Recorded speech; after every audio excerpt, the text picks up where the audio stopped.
Hello বন্ধুরা, সিনি কিচেনে সবাইকে নমস্কার জানাই। দেখো বাজার থেকে মাছ নিয়ে এসেছি, বড় বড় সাইজের চিংড়ি মাছ দিয়ে রান্না করবো। নতি দিয়ে পেঁয়াজ রসুন দিয়ে মাখা করে কষা করে রান্না করব। আর একদিন রান্না করেছিলাম গাংচালা মাছ দিয়ে, আজকে করব চিংড়ি মাছ দিয়ে। মা এখন মাছটা বেছে নেবে, আমি নতিটা কেটে নেব।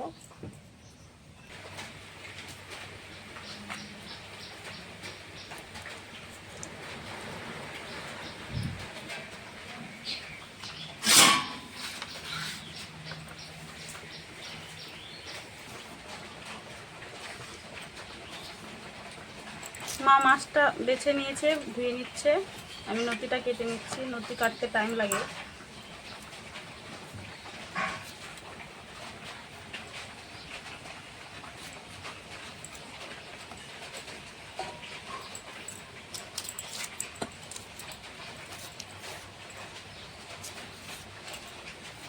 মাছটা কাটা ধোয়া হয়ে গেছে, নতিটাও কাটা হয়ে গেছে, ভালো করে ধুয়ে নেব। আমি দুটো আলু দিয়েছি।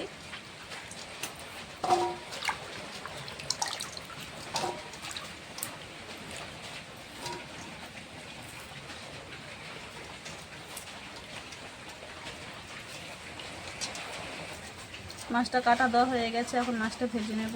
দিয়ে দেবো স্বাদ মতো নুন, হলুদ গুঁড়ো,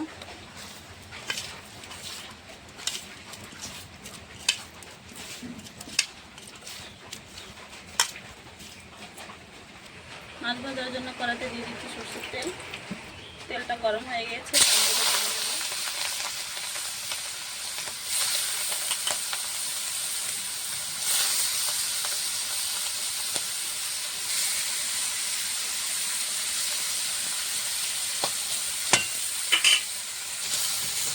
মাছগুলো ভেজে দিয়েছি, লাল লাল করে নামিয়ে নেব।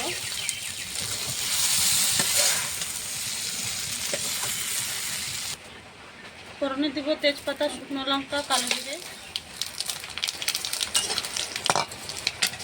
ফোড়নটা হয়ে গেছে, দিয়ে দেবো কাঁচা লঙ্কা কুচি, পেঁয়াজ কুচি,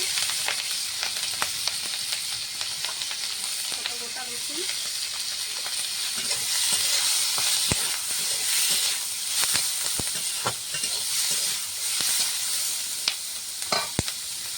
পেঁয়াজ রসুন লঙ্কাটা আমি হালকা করে ভেজে নিয়েছি। নতি আর আলুটা দিয়ে দেবো।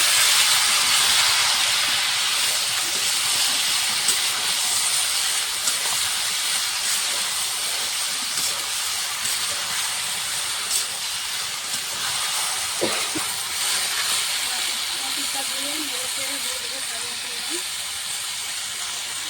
হলুদ গুঁড়ো। এখন ভেজে নেব।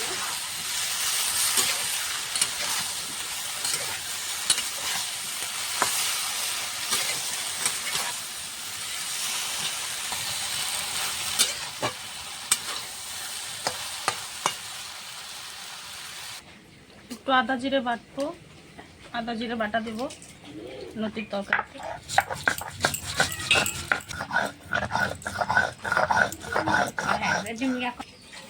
আদা জিরেটা বাটা হয়ে গেছে। আলু আর নতিটা ভালো করে ভেজে নিয়েছি, এখন দিয়ে দেবো আদা জিরে বাটা। আদা জিরে বাটা দিয়ে কিছুক্ষণ কষিয়ে নেব।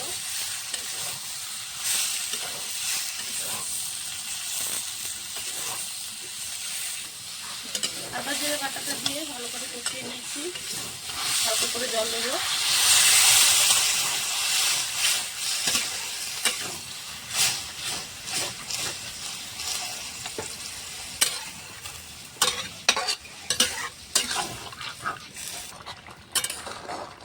নতিটা ঝোলটা ফুটে উঠেছে, নতি আলুটা গলে গেছে।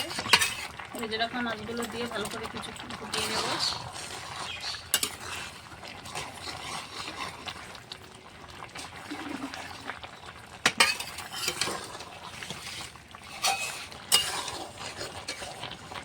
নতি রান্না হয়ে গেছে, নামিয়ে নেবো এখন। চিংড়ি মাছ দিয়ে আলু একটু ফুটিয়ে রেখেছি, দেখো রসা করে রেখেছি, নামিয়ে নেবো এখন।